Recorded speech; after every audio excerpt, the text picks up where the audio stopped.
Сәлем досым, смартфон қарағаннан жалықпадың ба?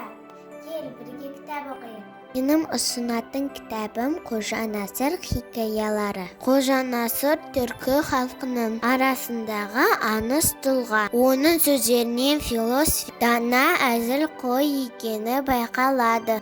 Мысалы, өлген қазан. Бір күні Қожа Насырдың үйіне қонақ келіп, қазаны кішкентай болған соң көрші байдан қазан сұрап алады. Бай қазанын әзер береді. Қонақ күтіп болған соң қожа байға қазанын қайта әкеліп береді.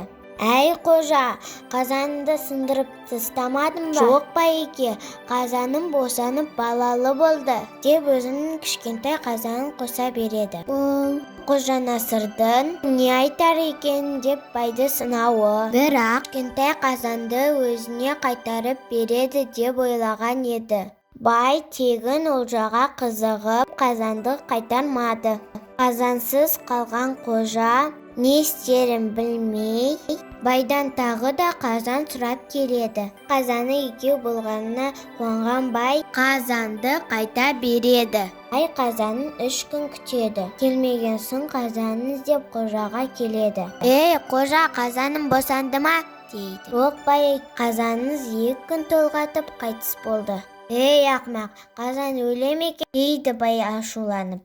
Байеке, сөкпеңіз, туа білген қазан өле біледі. Ақымақ емеспін, өзің ақымақсың, дейді. Бай сөзден жығылып үйіне қайтып кетіпті. Осы секілді бұл кітапта көптеген аңыз, әзіл әңгімелер жазылған. Қожа Насыр байларды келемеждеп, кедейлерге жақтасқан тұлға. Кітап оқып жарысайық, балалар.